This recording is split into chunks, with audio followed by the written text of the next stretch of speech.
어느덧 총선이 50여일 앞으로 다가왔습니다.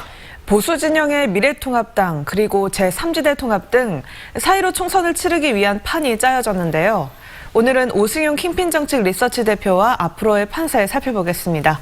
안녕하십니까? 네, 안녕하십니까. 호남 지역 의원들을 주축으로 한 통합정당이 오늘 합당 절차를 마무리하고 출범합니다. 정의당도 호남에서 제1야당을 목표로 하고 있는데요. 호남에서의 이번 총선 그 경쟁구도 어떻게 될 것이라고 보십니까? 네, 민주당의 우세 속에 야당이 과연 존재감을 보일 수 있겠느냐가 관건일 것 같습니다. 호남 지역 야당은 오늘 통합 절차를 마무리하게 됩니다. 안철수 신당인 국민의당과의 통합 내지는 연대는 추진하지 않을 가능성이 높아지고 있고요. 3인 공동 대표 체제입니다. 21명의 의원이 참여를 하고 있고 아마 기호 3번을 배정받을 수 있을 것 같습니다. 이번 주 통합 절차가 마무리되면 본격적인 공천 작업에 들어갈 것 같습니다. 정의당은 호남 지역에서 준연동형 비례대표제의 효과를 최대한 거두기 위해서 지역구에 거의 모든 지역구에 후보를 출마시킨다는 전략하에서 정당 투표를 유도하기 위한 그런 표밭 따지기를 시작했습니다. 네, 더불어민주당은 임미리 교수 고발 관련 건에 최근에 또 코로나 악재까지 겹쳤는데요. 총선에 영향이 있을까요? 어떻게 보십니까? 네, 당연히 영향이 있을 수밖에 없는데요. 악재가 연속되고 있는데 위기관리 능력이 그만큼 요구되는 시점이라고 할 수 있을 것 같습니다.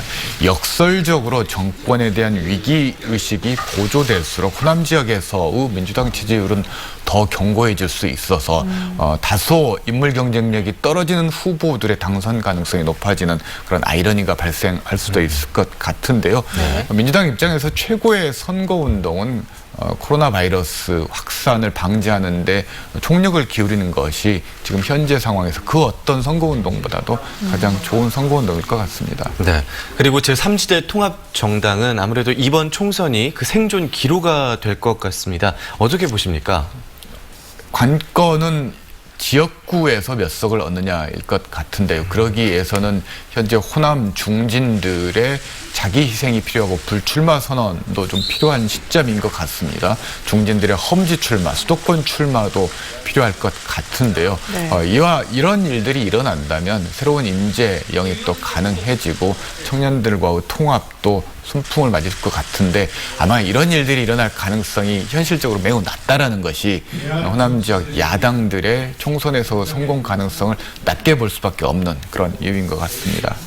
네, 민주당은 경선 대진표가 확정돼서 이번 주부터 경선 여론조사가 시작이 되고 또 통합정당은 이제 공천 절차를 시작해야 되는데요. 어떻게 전망하십니까? 민주당 입장에서는 공천 잡음을 최소화하는 데 주력을 하고 있습니다. 당장 이번 주부터 경선 작업에 돌입하게 되는데요.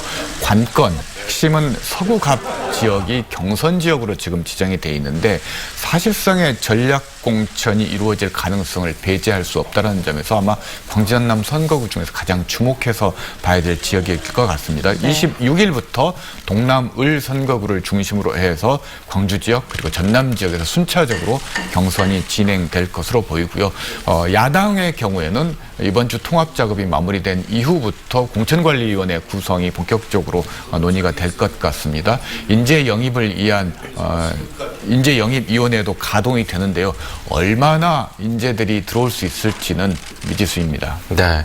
그리고 안철수 전 의원 미래통합당과의 연대 요구를 거부하고 결국 어제 국민의당을 창당을 했습니다.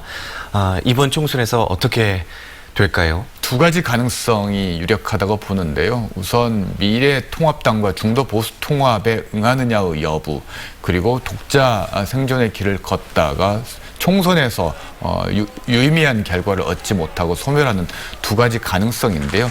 지금 현재 중도 보수 통합을 주창하는 미래통합당이 강력하게 러브콜을 보내고 있고 국민의당의 소속 의원들이 이 미래통합당으로 이적을 강력하게 원하고 있는 그런 힘이 작동하고 있기 때문에 아마도 그런 방향으로 움직일 가능성이 가장 높아 보입니다.